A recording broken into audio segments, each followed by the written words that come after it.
चलिए बाबू, welcome back my dear students. Good morning. जितने भी मेरे छात्र छात्रा हैं सभी को सुबह का सत श्री अकाल, गुड मॉर्निंग, आदाब।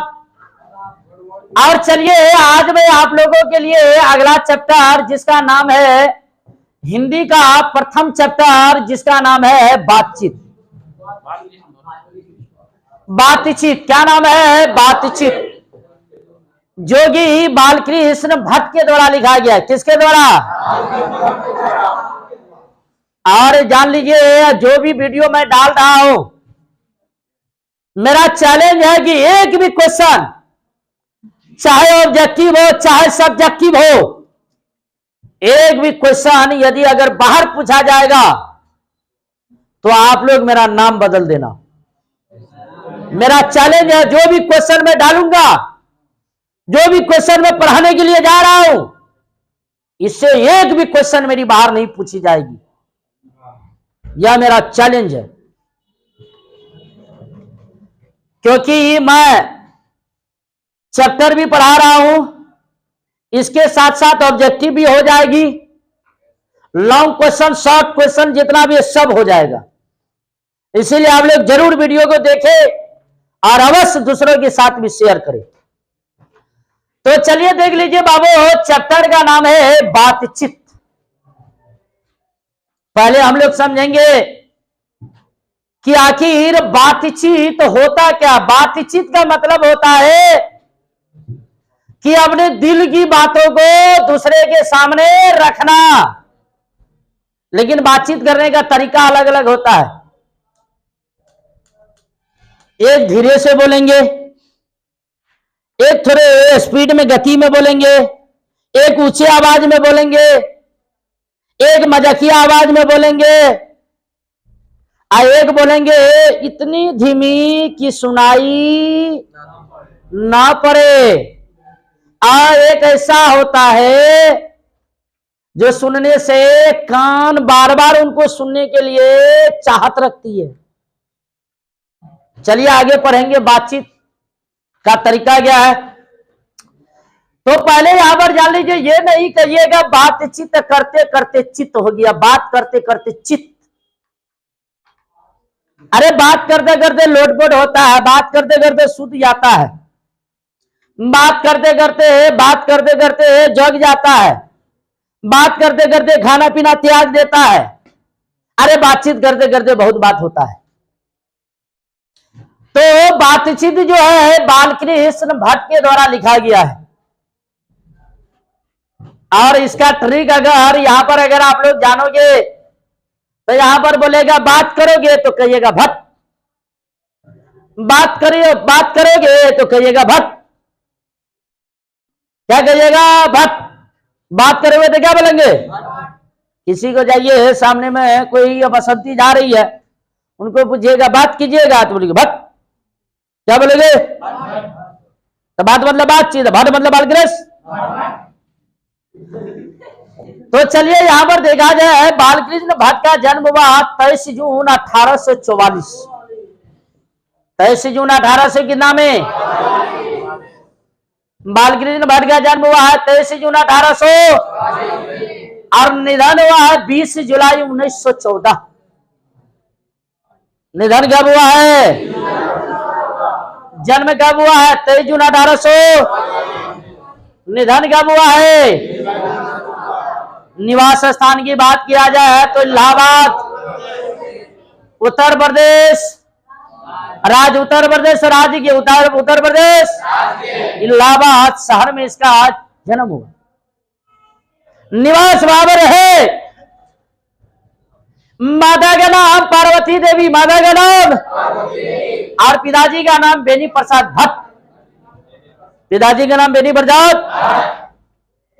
पिताजी एक व्यापारी थे, खरीद बिक्री का काम करते थे। और माता जो थी एक सुसंस्कृत महिला थी, संस्कृत की अच्छी ज्ञान था और अच्छे जानकार थी। और इसीलिए उनकी माता पढ़ी लिखी भी थी, शिक्षित थी। और उनकी माता ने बालकृष्ण भट्ट के मन में अध्ययन की रुचि एवं लालसा जगाई।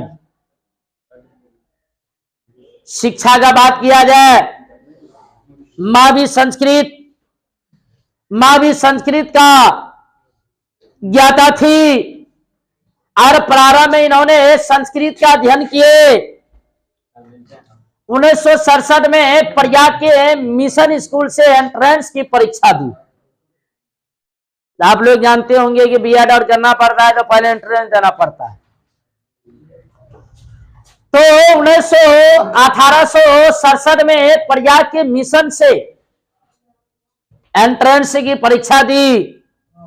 अगर कामकाज की अगर बात किया जाए, 1869 से लेकर 1875 तक प्रयाग के मिशन स्कूल में इन्होंने अध्यापन का काम किए, पढ़ाने का काम किए। 1885 में प्रयाग के सीएवी स्कूल में संस्कृत का अध्यापन करवाए। 1888 में प्रयाग की कायस्थ पाठशाला इंटर कॉलेज में अध्यापक नियुक्त हुआ।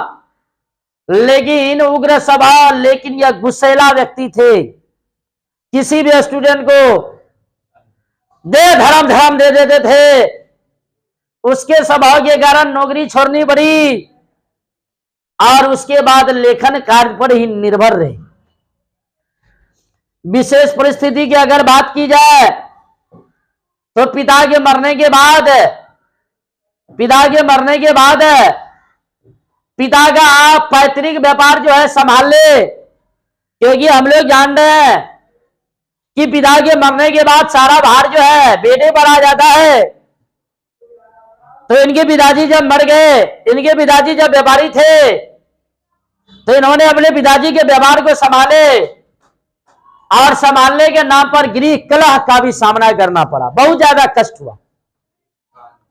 पैतृक घर छोड़कर घोर आर्थिक संघर्ष से जूझते हुए हिम्मत से काम लिया, लेकिन इन्होंने अपने साहित्य को नहीं छोड़े और साहित्य के प्रति अपने जीवन को समर्पित कर दिया। रचनात्मक सक्रियता की अगर बात किया जाए तो भारतेंदु हरिश्चंद्र की प्रेरणा से हिंदी वर्धनी सभा प्रयाग की ओर से 1877 में हिंदी प्रदीप नामक मासिक पत्र निकाला। और मैं बतला दूं कि यहां पर यह क्वेश्चन पूछा जाएगा कि 1887 में मासिक पत्रिका का नाम बताएं जो कि बालकृष्ण भट्ट के द्वारा निकाला गया। उसका नाम था हिंदी प्रदीप। क्या नाम था? और ये मासिक पत्रिका है। यह ऑब्जेक्टिव क्वेश्चन आपके लिए भी दिया है और यह 1877 में निकाला गया और यह जो है 33 वर्षों तक चला। कितने वर्षों तक? मासिक पत्रिका कब हिंदी प्रदीप नामक मासिक पत्रिका निकाला गया और निकाला गया 1877 में और यह 33 वर्षों तक चला। और उसके बाद 1886 में लाला श्रीनिवास दास के संयोगिता स्वयंवर, और पूछा भी जाता है कि संयोगिता स्वयंवर किसकी लेखन है? बालकृष्ण भट्ट की। और उसके बाद जीवन के अंतिम दिनों में हिंदी शब्दकोश का इन्होंने संपादन किया। रचना की अगर बात किया जाए, उपन्यास की अगर बात किया जाए, रहस्य कथा नूतन ब्रह्मचारी, ये नूतन ब्रह्मचारी बार बार पूछा जाता है। 100 अजान 100 जान ये भी पूछा जाता है।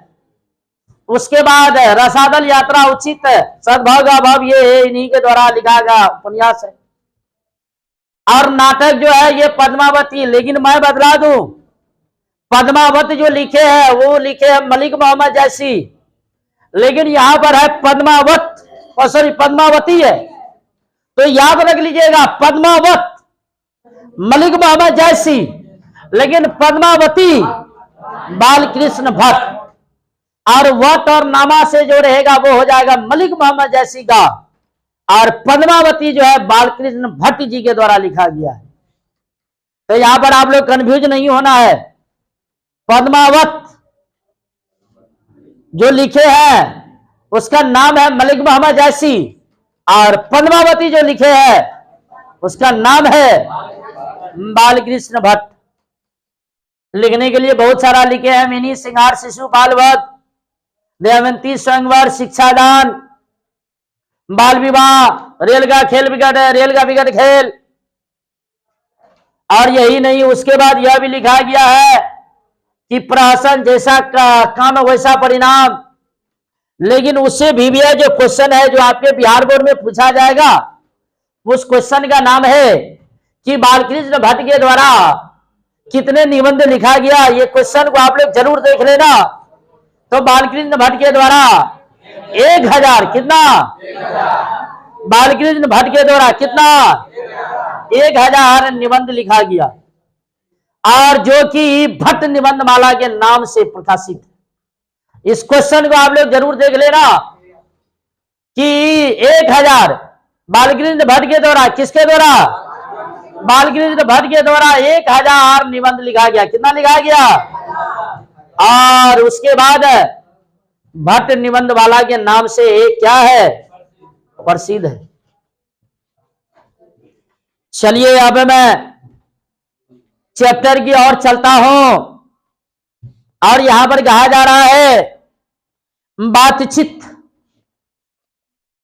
और यहां पर कहना जा रहा है कि भगवान ने हम लोगों को अनेक शक्तियां वरदान के रूप में दी है।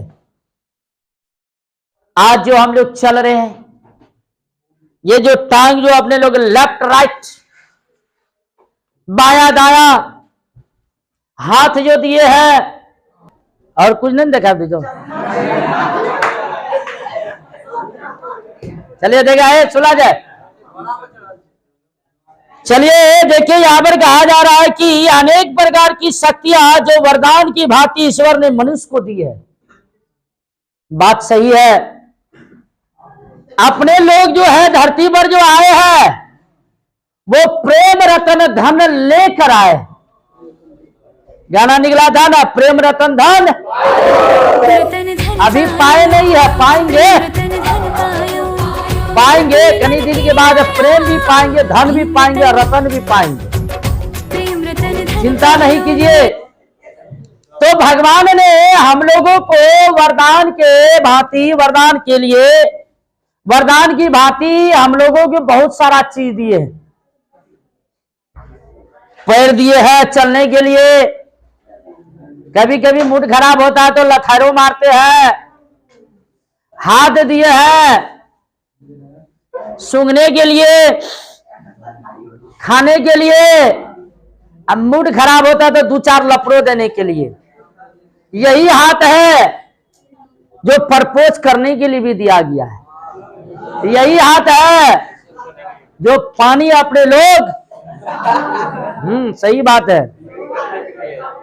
यही नहीं, और ऐसा लग रहा है कि हमारे शरीर के अंदर, हमारे शरीर के अंदर जो है मशीन है, धनकुटिया मशीन,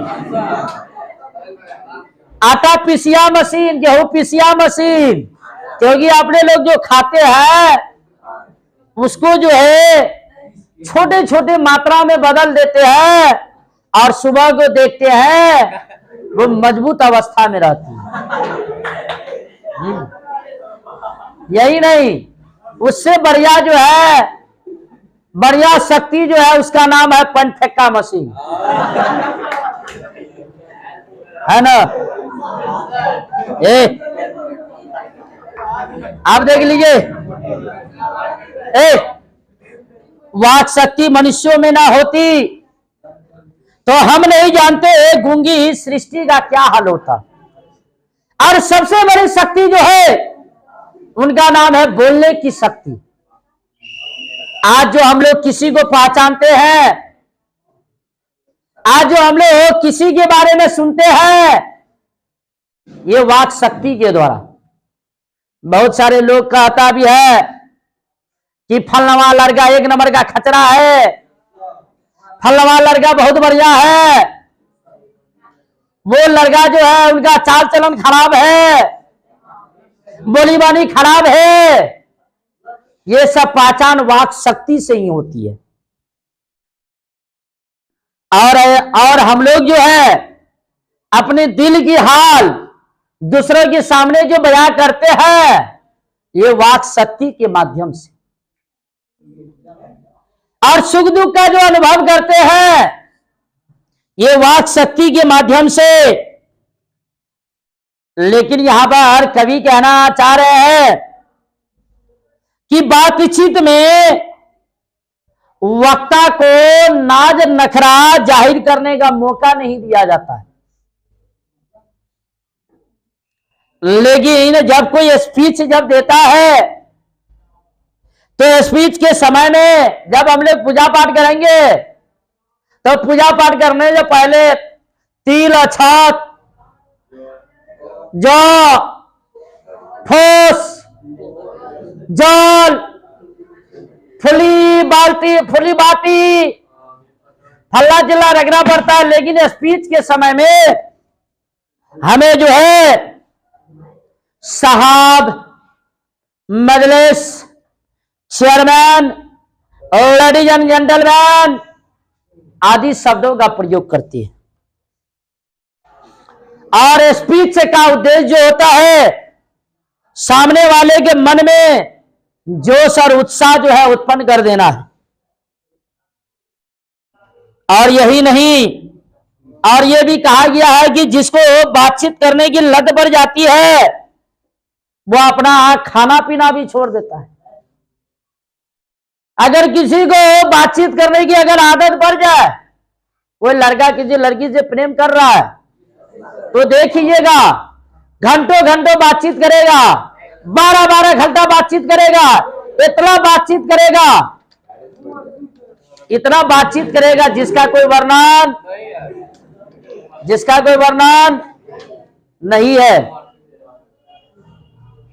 अब लेकिन यहां पर मैं बतला दो कि रोबिन क्रूसो का किस्सा जो है बहुत लोगों ने पढ़ा। रोबिन क्रूसो जो है 16 वर्ष तक लोगों का मुंह नहीं देखा। अरे भाई, मुंह क्यों नहीं देखा?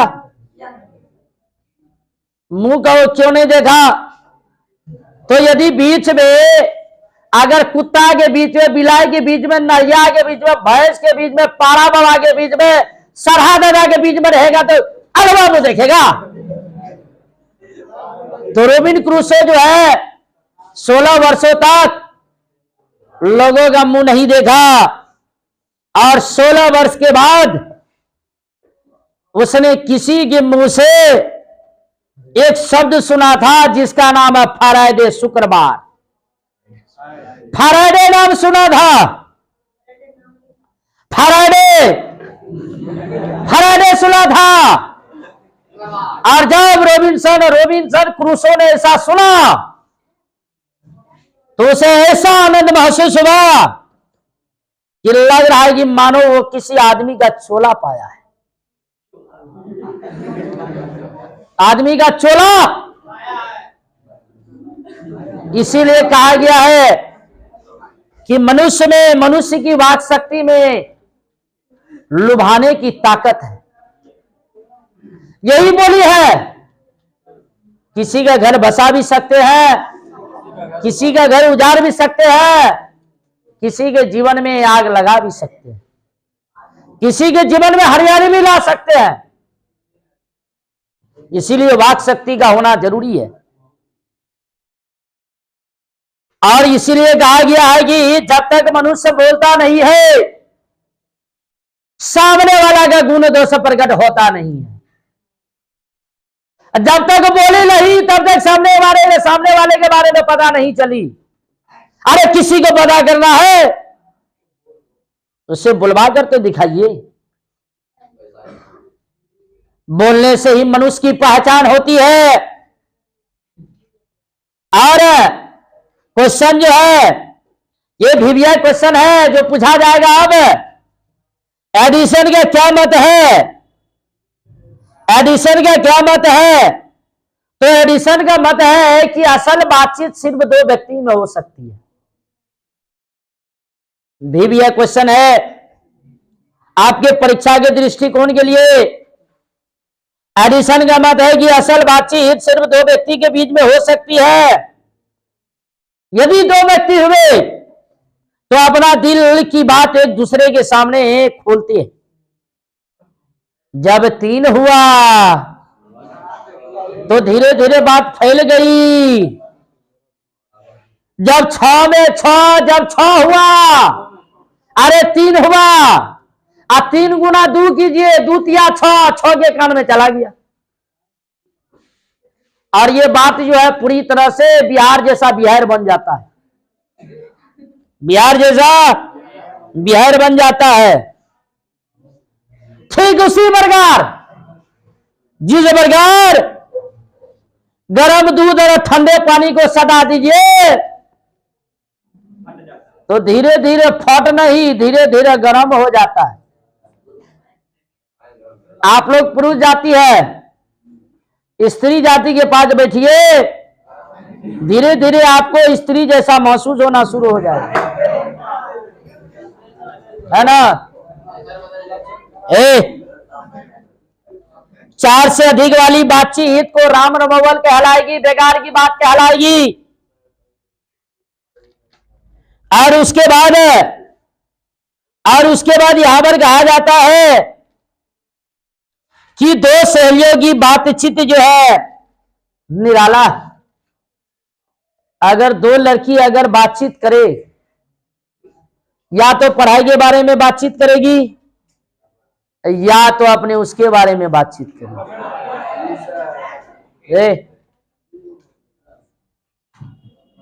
मोबाइल नंबर दलू की न बात बलू की न, और हम चुनी दिगरे नेस्त समझेगी। अरे वो ये समझेगी हम ही है, हमारे अलावा दूसरा कोई नहीं है, हम जो है तो है बढ़िया है।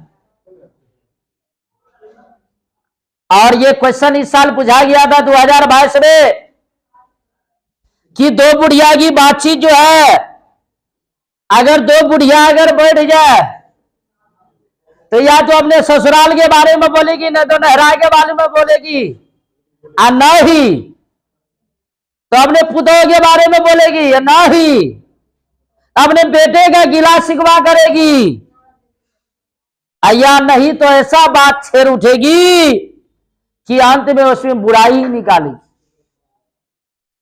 लड़कों की बातचीत में निराला, खिलाड़ी हुए तो अपनी तारीफ करने से बाज नहीं आएगा, या दूसरे का शैतानी का शिकायत करेगा। स्कूल का अगर लड़का हुआ तो अपने सहपाठी दोस्त के बारे में गुण या अवगुण वाली बात करेगा। क्लास में कोई पढ़ने में अगर लड़का तेज हुआ तो सामने वाले को कुछ न पूछेगा हम होशियार है तो हमसे बढ़कर होशियार कोई है नहीं। और जो लड़का भूसकोल अगर हो जाए, सुस्त हो जाए, बोधा हुआ, तो स्कूल में ही सिर्फ गुरु को गुरु मानेगा।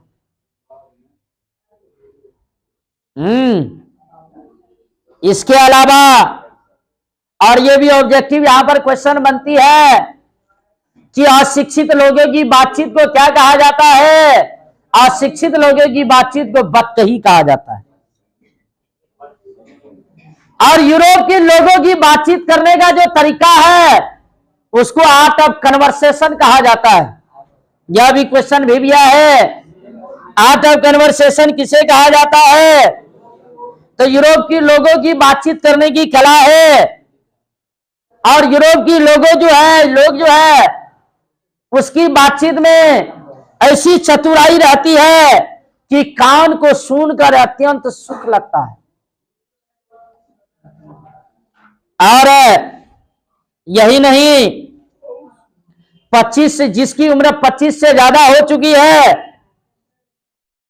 वो अपने अनुभव के आधार पर बोलते हैं।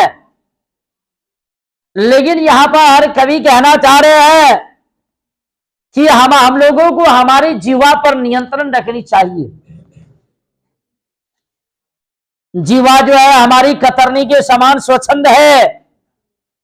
यदि हम लोग अपने जीवा पर क्रोध, यदि जीवा पर नियंत्रण कर लेते हैं तो बड़े बड़े शत्रुओं पर विजय भी प्राप्त कर सकते हैं,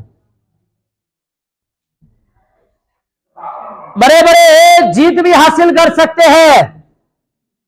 इसीलिए हम लोगों को शांत होकर के, मौन होकर के, सोच समझ करके बातचीत करना चाहिए, क्योंकि कहा गया है शक्ति परम पूज्य मंदिर है और परमात्मा का एकमात्र सोपान है।